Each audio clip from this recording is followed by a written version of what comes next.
আসসালামু আলাইকুম।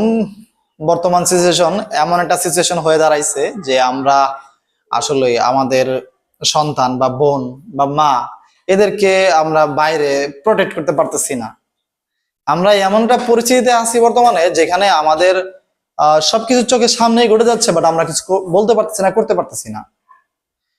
কারণ একটাই, বিভিন্ন দেশে আমরা যদি খেয়াল করি তাহলে পাকিস্তানে যদি খেয়াল করি, সৌদি আরবে খেয়াল করি বা বিভিন্ন কান্ট্রিতে খেয়াল করি, তাহলে ওদের এখানে ধর্ষণের জন্য একটা আইন করা আছে যে যারা ধর্ষণ করবে তাদের এরকম একটা পানিশমেন্ট দিতে হবে।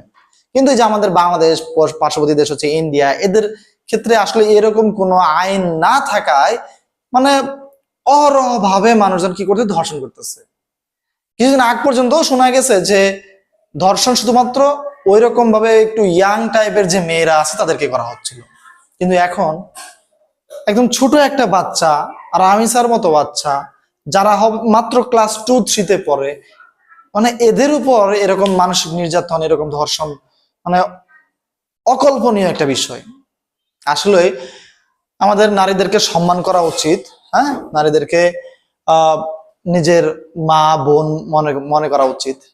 যদিও যারা ধর্ষণকারী, তারা ধর্ষণ করার মুহূর্তে বা আগ মুহূর্তে তাদের এই কমন সেন্সটা থাকে না যে যে মেয়েটাকে তারা ধর্ষণ করতেছে সেই মেয়েটা তার নিজের মেয়ে হতে পারতো, তার নিজের মা হতে পারতো, তার নিজের বোন হতে পারতো, তার স্ত্রী হতে পারতো। তো আমরা একটু সবাই মিলে সোচ্চার হই যে কোনো ধর্ষণকারী স্থান যেন এই দেশে না হয়, কোনো ধর্ষণকারী যেন এই বাংলাদেশে রেহাই না পায়। যদি কোনো ধর্ষণকারী রেহাই পায়, তাহলে আজকে আমার বোন, মা বা মেয়ে যেমন নিরাপদ না, একদিন আপনার বোন, মা, স্ত্রী, মেয়ে এরাও নিরাপদ থাকবে না।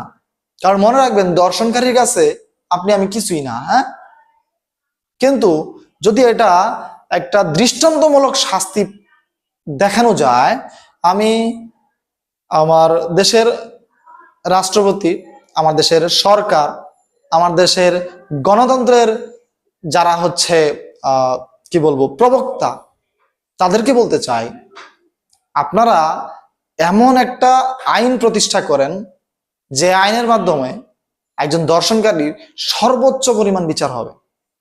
একজন দর্শনকারীর দৃষ্টান্তমূলক এমন একটা বিচার হবে যে বিচার দেখে সারা বিশ্ব কেঁপে উঠবে, এবং সারা বিশ্বের যত দর্শনকারী আছে বা ভবিষ্যতে জন্মাবে বলেও প্ল্যান করতেছিল, তারাও ওই জায়গা থেকেই তাদের বীজটাও যেন উপরে উঠে চলে যায়।